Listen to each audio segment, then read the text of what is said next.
close tabs to the right. Okay, so have you guys all seen the Interfaith Sunday School stuff for out-of-town families? Um, Preschool through sixth grade is online classes, and it's 10 classes at 1 p.m., and the dates are right here. So I'll put a link to this in the chat. But the members' tuition is $300, non-members is $350. And we've got pre-K kindergarten, our shared values, and we have it all mapped out, like what lessons get taught, so that there's not so we can do this 2 years, and we hope that this will be something that continues. It's not just this year, but a continual thing. And then first through third grade is Heroes and Saints, and Maureen is teaching that in that grade. And fourth through sixth grade, Mike is assistant teacher in that grade. And we've got a lead teacher for pre-kindergarten and a lead teacher for Exploring Our Traditions. We need an assistant or a co-teacher for first through third, and an assistant teacher or a co-teacher, if you'd like, for pre-K kindergarten. So, and if you want to teach, which I'm really promoting, if you're a lead teacher, you get a whole tuition waiver, and co-teachers get 3/4, Hebrew and Hebrew teachers get 3/4, assistant teachers get 1/2 tuition. And then I know that the Elners have an 8th grade child. Who else has a child that is 8th grade or 7th grade? So I'm thinking nobody else here. So there is coming of age, though, and it's a hybrid model. If we get a huge cohort in years to come, maybe we can do something online together. But right now that's what it is. So anybody have any questions about it? There's a question in the chat. Oh, okay. The tuition is per child. Membership is per family, right? Sue? So for this year, IFFP has said that the online membership for the fall, at least, is free. Or David, can you remind us what that is? Yes. So we have a new member waiver, which has always, or not always, has applied for a few years to our in-person, but because the virtual program is new, it applies to all virtual members this year, and it's generally coined as a 50% off. But what I think is significant is the original concept of it is is half the year free. And I think in this particular instance, where I will confess that none of us know how this is going to go, what it's going to look like. It is, the virtual membership is a brand new program, and so the idea was to really make it absolutely no cost through December, so that we really want to encourage families to sign up to attend our services and events virtually, but also really see the other benefits of being part of our community, where our rabbi and our minister are your clergy. You're part of it, where when people have even unrelated ideas that people kind of share with the community, because it is a community, that you're truly part of that. And then when there are questions that come up for either for the interfaith community or clergy, you have that opportunity. And then even we have 3 Tikkun alum groups. And so it's really that's Heal the World. One of those groups focuses on racial justice, one focuses on immigration, one focuses on the environment. But it's really a chance to immerse yourselves in IFFP and see, does this virtual membership serve our family? Does it deliver what we're looking for? And if by the time of the holidays, as you've been through kind of half of our year, both in person and online, IFFP is really September through May. It's a school year program. So we don't have gatherings or Sunday school over the summer. But you essentially would be with us half the year through December. If at that point you decide that, we really don't want this membership, you can decide to discontinue.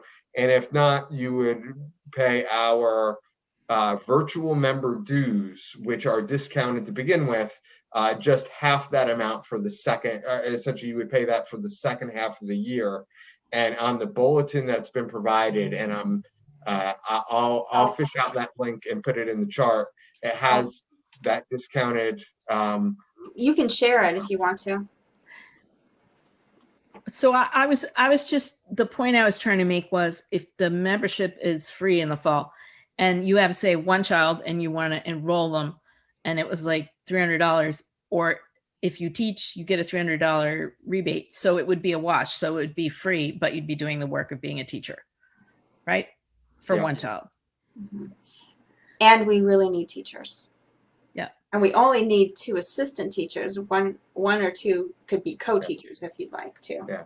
And I would tell you, my wife started, I guess it was 3 years ago, started teaching, had never, not only had she never done anything like that, I don't think she ever envisioned that she would be a Sunday school teacher, and would honestly say that she didn't know enough to be a Sunday school teacher in terms of her own, religious education.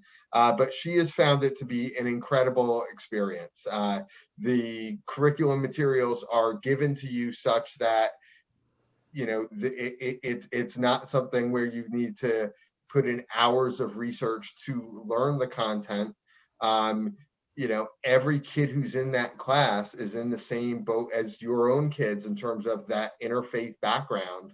And it really, I believe our curriculum is a big part of what sets us apart. But I think she's found teaching to be a really rewarding experience.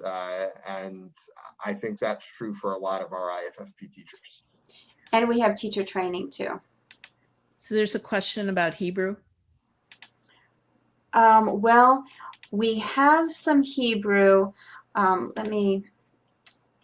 can't see the chat right now. It just says, is Hebrew covered in each class? Well, we're hoping if we get enough teachers that it will be.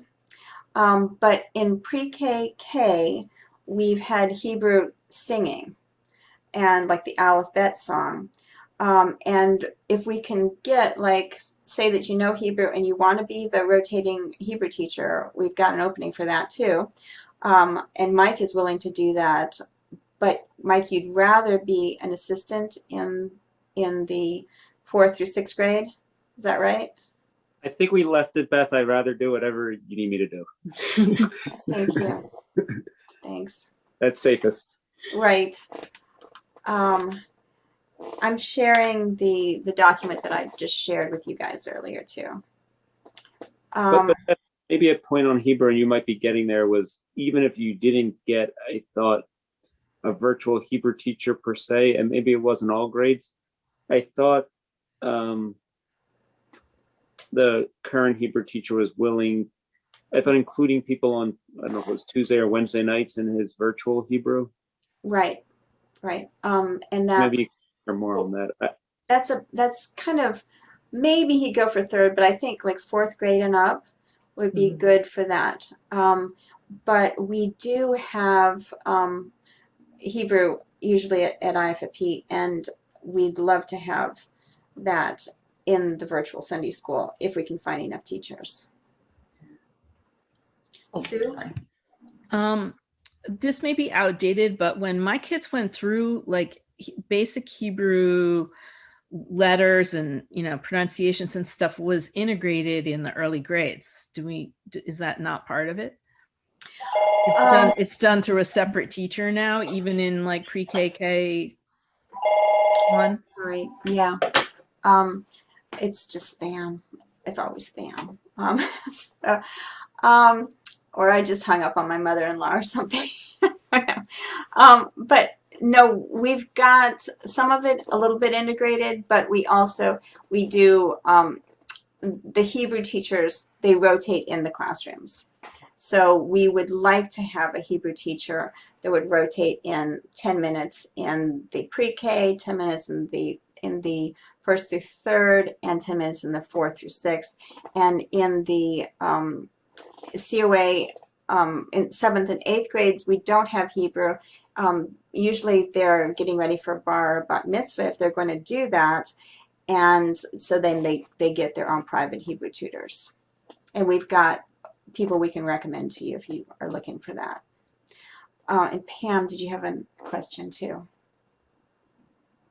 No? Is somebody else? Shannon? Yeah, that was me.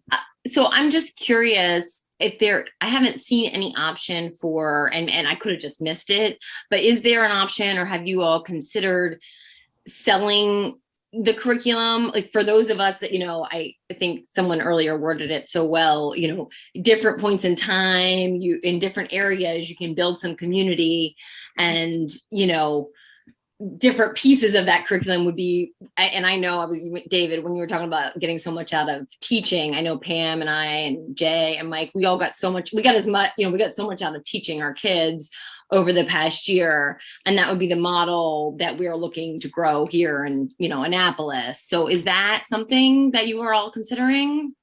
Yeah, and we're hoping to have the pre-KK curriculum ready for mid-September, and 10 lessons, that would be 20 lessons, and then we are hoping to have 10 lessons of the first through third grade curriculum, and we can let you also just use the sixth grade curriculum, but it's not going to be ready to sell.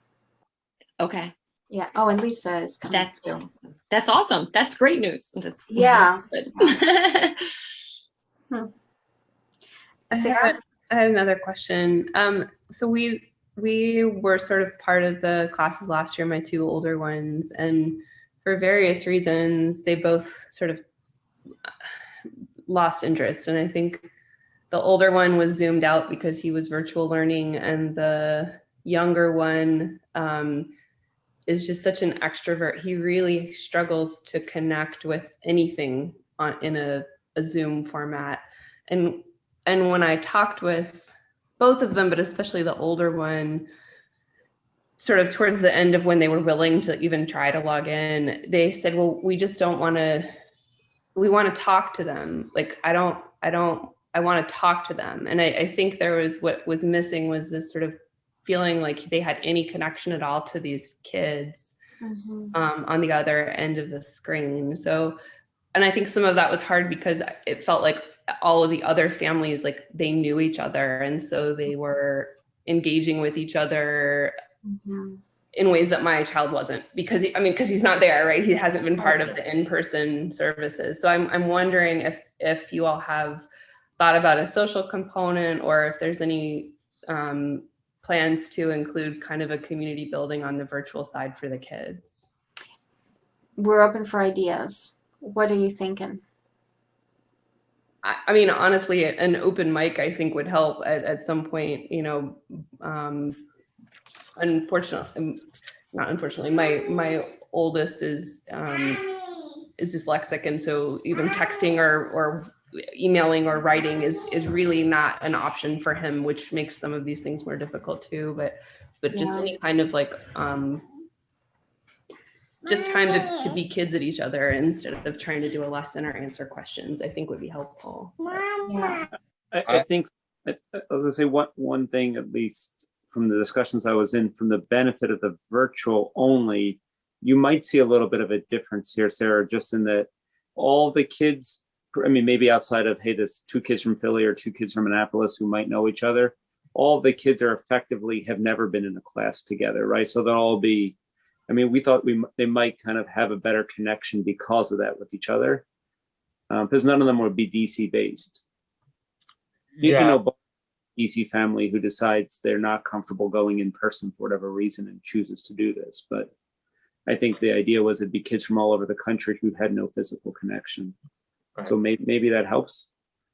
Yeah, I agree with that a lot. That there are 2 differences. Now, one of them, if this gets too popular, it may not be the case. But last year, it was kind of jumping on an opportunity as our IFFP in-person classes went virtual to say, hey, we can join these other families across the country into our IFFP classes. One potential drawback of that is that some of those were already large classes, and now we were making them even larger. Whereas here,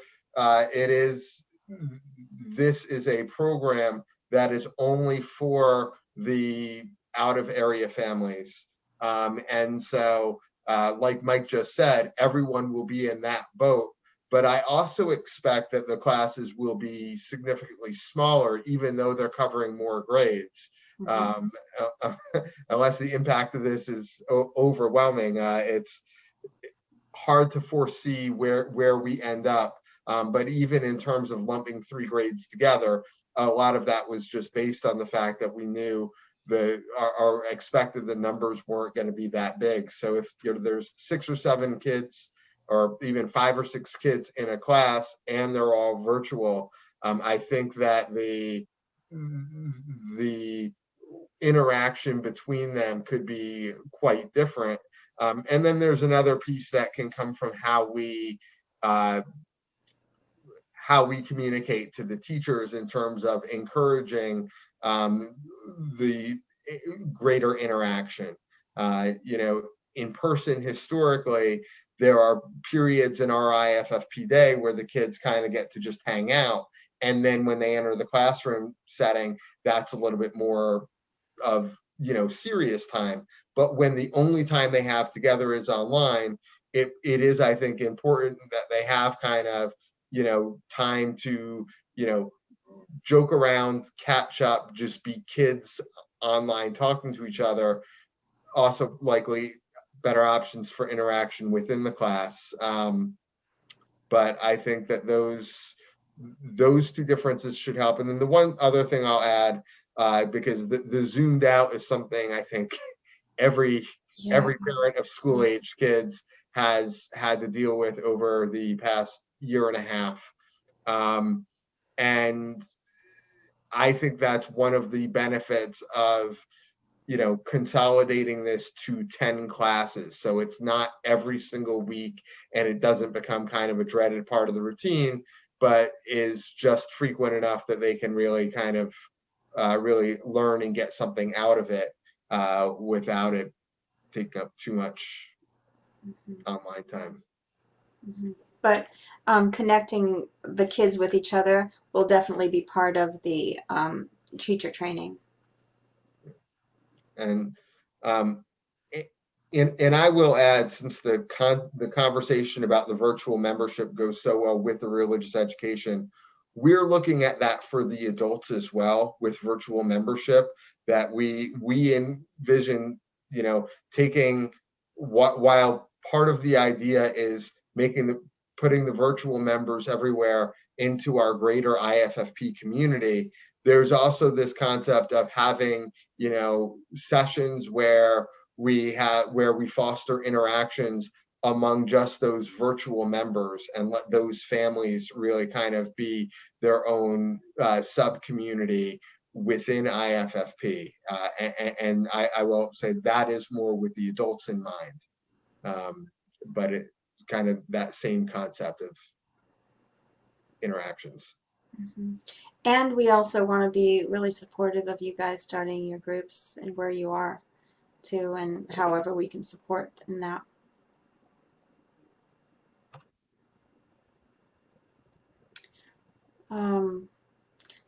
So do we have any other questions?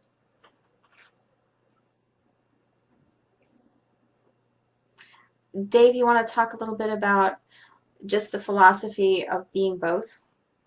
How you found it being, or anybody want to just talk about how your family has come to understand being both?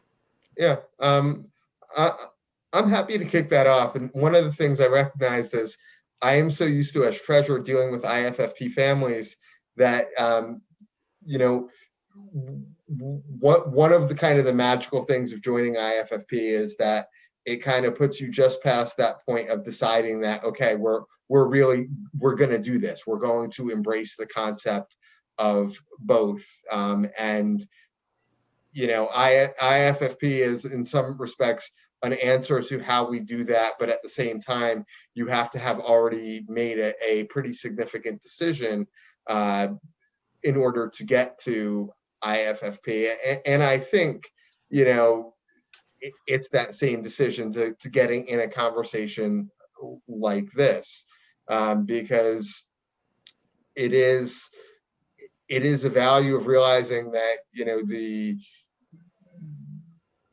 what makes the religion, what makes Christianity and Judaism similar, is stronger than what separates them.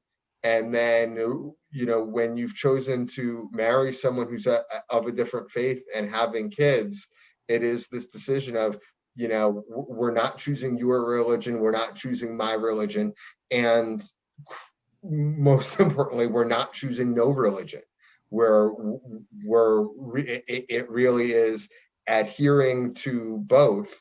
You know, in my own situation, my wife and I had decided on that before we got married, and it was kind of after a tumultuous point before we got married, where neither of us had really kind of confronted this notion of, well, you know, my kids aren't going to have the same exact upbringing that I had, but neither one of us wanting to abandon our religious upbringing in our kids.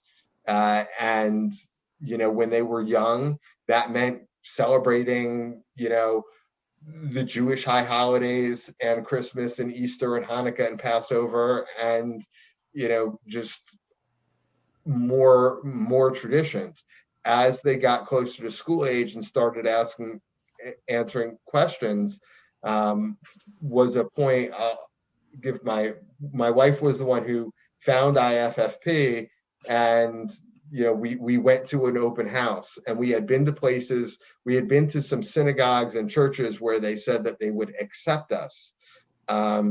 And then IFFP was kind of this magical place where it wasn't them accepting us, it was that they were us. It was actually seeing the identity of our family in every other family there was incredibly powerful to us. And then seeing a Sunday school curriculum that was really better than anything we could have imagined, because what we wanted was for our kids to get religious education without getting a strictly Jewish or Christian religious education, and without having to do, you know, double the Sunday school or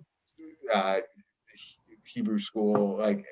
And so it was really where we came to learn and embrace IFFP.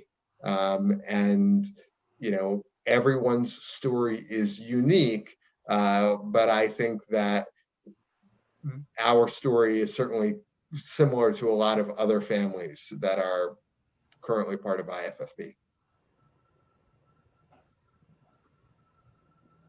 And we have kids that go through, we have a coming of age program that's 2 years long. We also have kids who do bar mitzvahs. bar bat mitzvahs, b'mitzvahs. And their interfaith bar mitzvahs. We do it in a way that has Christian elements in it as well.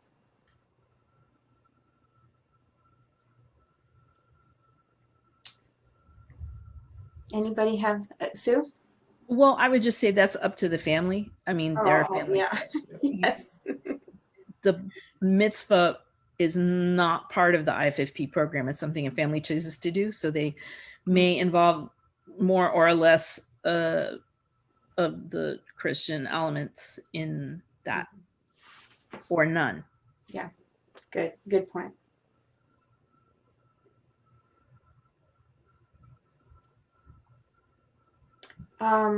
So do you have anybody volunteering for teaching? Beth, are you pairing a Jewish teacher and a Christian teacher in each classroom, or not necessarily, depending on who you can get? Depends on who I can get. Yeah, but that's the ideal. Yeah. I mean, because you didn't specify in terms of the slots you're trying to fill, whether you wanted somebody from one background or the other. Right. Mike is Jewish and Maureen is Christian, and we've got 4th grade filled. I don't know if Ellen Haber is Jewish or Christian, though. She's Christian. I think she's Christian. I But think you've me paired with Ellen, so that works well then, right? Because Yeah. we're 4-6. I don't know. Maureen doesn't have a pair yet, so I guess you want a Jewish pair if you could get it, but. Well, because the Elners are experienced in teaching this curriculum effectively in Philly, they're probably in a better position to take on somebody from either background and feel like they can span that. I think, Maureen, you asked for that 1st to 3rd because you've taught. Yeah, I've taught a lot of that programming for the last 6 years, so it's familiar to me, and I've covered both the Jewish aspects and the Christian by myself for many years. So, And we'd love, I know Pam and I would love to get more information from you on, what that has looked like in your, within the smaller Philly group. That would be good information for us. And I just wanted to ask this because, I mean, literally we're all mid-Atlantic, right? Pittsburgh, you're right there, right? Like with the mid-Atlantic. Like, have we ever thought of I mean, obviously it's COVID, it's different, but we've got all these sort of groups, individuals, you're creating this online environment. Like, what about meetups or things of those sort that could create an even bigger community, right? Instead of, just pockets that we have. Has anyone thought of those things? I know for my part, my family's in DC. And so in the before times, one of the reasons that we liked living, we had just moved, we moved to this area in late 2018. So we had not been there long, but one of the benefits was being able to essentially take a weekend or a long weekend down in DC. So I had hoped that I would be able to swing some in-person IFFP activities at some point. And of course, then COVID happened, and hopefully maybe someday we'll get to have nice things again. But well, we're hoping to start on the 19th in person, 19th of September in person in DC. And hopefully we'll be able to do as much of it outside as we can. And we'll be fully masked and sanitizing everything and socially distancing as much as possible. So, I mean, the goal of the Facebook group, the network of interfaith family groups, one of the goals was to try to get people geographically connected so that they could meet in person. And the largest group that formed almost right away a few years ago was in Atlanta. And they actually went off together, like 12 families, and created their own Facebook page, and were trying to do an in-person meetup. And then I don't really know what happened. I think I heard back like, well, the kids were all different ages. They didn't really move forward with forming a community or a Sunday school, but they did try to meet once or more. Certainly encourage that, but right now it's a hard time to think about it. It is, but it is, Pam and I were talking the other day about, decades ago, I did an AmeriCorps program called Campus Compact, and the whole idea is service learning. And the whole idea is like mobilizing university resources to meet community needs. And something I feel as if like there's the beginnings of, and I don't think anyone knows exactly what it looks like yet, because there's COVID, it's evolving, etc. But I feel like there's a potential for this sort of, using these national resources or, these large, in the large urban area like yours and IFC and, the Chicago group to meet local community needs, and so that there aren't those gaps when the kids get different ages and then it all sort of stops, so that it can maybe be more consistent. So I don't know, and I don't think anyone does what that looks like, but I know that's for us here.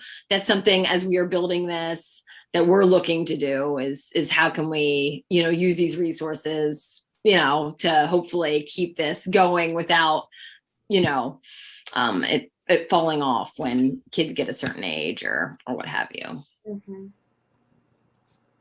Yeah, and I think that's what we're doing in Philly now is probably something like that, is using the virtual Sunday school now, and then using the in-person for just a physical connection for other kids, regardless of age, and for the adults to still get together. But probably appreciating that we were spread so thin on Sunday school that it was basically Maureen teaching our own kid, right? Which works when maybe works when they're younger, but I think the older they get, realistically, challenging is probably a nice word for it. We can relate to that, yes. Yeah, it's almost good if you could just switch and take somebody else's kid and they behave at least 50% better, maybe more. And they don't sit on your lap. Not anymore. Do they do that? No.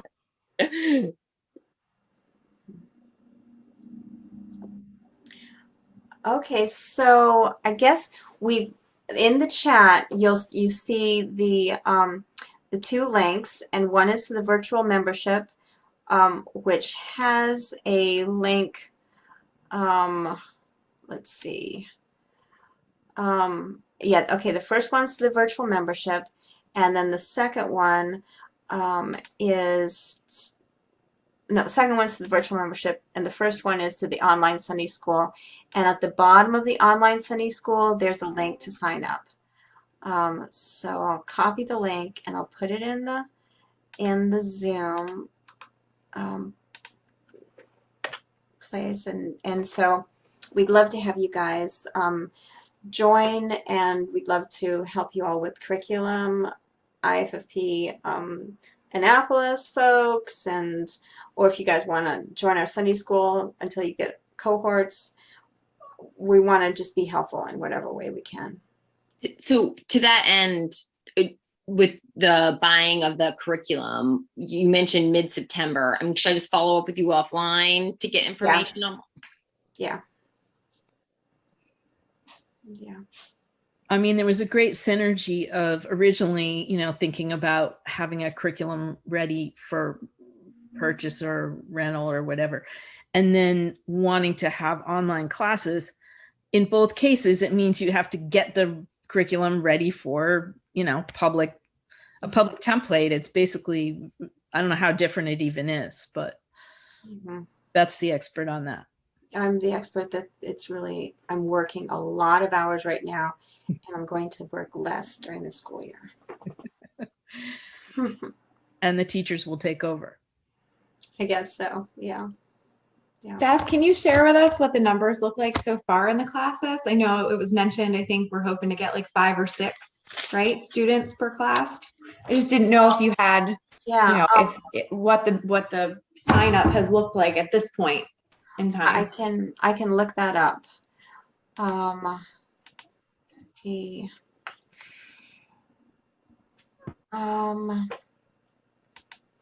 area registration. So we've got 1, 2, 3 in the 1st through 3rd grade, and 1, 2, 3 in the 4th through 6th grade. But it seemed like there were more. Yeah, I think it's when you look at the sheet, there's first child and then there's second child.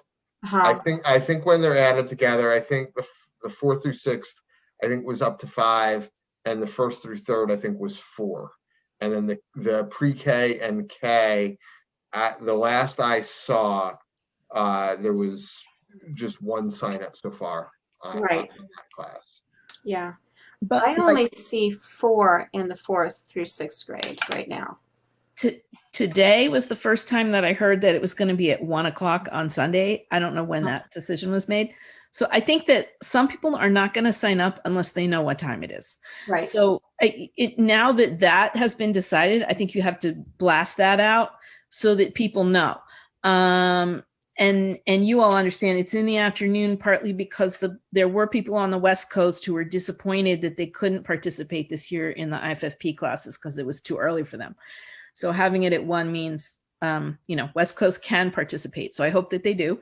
But we need to get the word out that that's the hour it's going to be.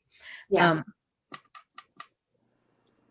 And the dates are all listed on that first link that I sent to. So just email me. Here's my email.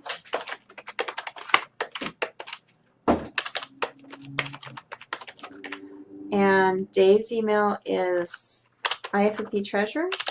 Yep.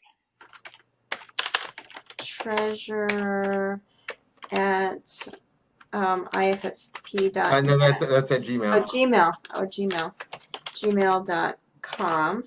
And then Sue, you want to put yours in the chat, Sue? Well, I'm not really the right person to talk to about this because I'm not up to date on what's going on because I'm not inside any of the IFFP discussions on it. Okay. So just email us, and we'd love to have you all. And I think Sarah and Scott were meeting tomorrow still at 2. Yeah. Okay. Good. Okay. So we will talk to you all later then. Thank you. Yes. Thank you all. And like Beth said, happy to answer any further questions, or if you have any ideas or suggestions for us, like I said, we're still really learning this as we go. And certainly interested in hearing from you all. Well, thank you. This is very helpful. Thank you, guys. Thank you. Okay, so I'll just end the meeting.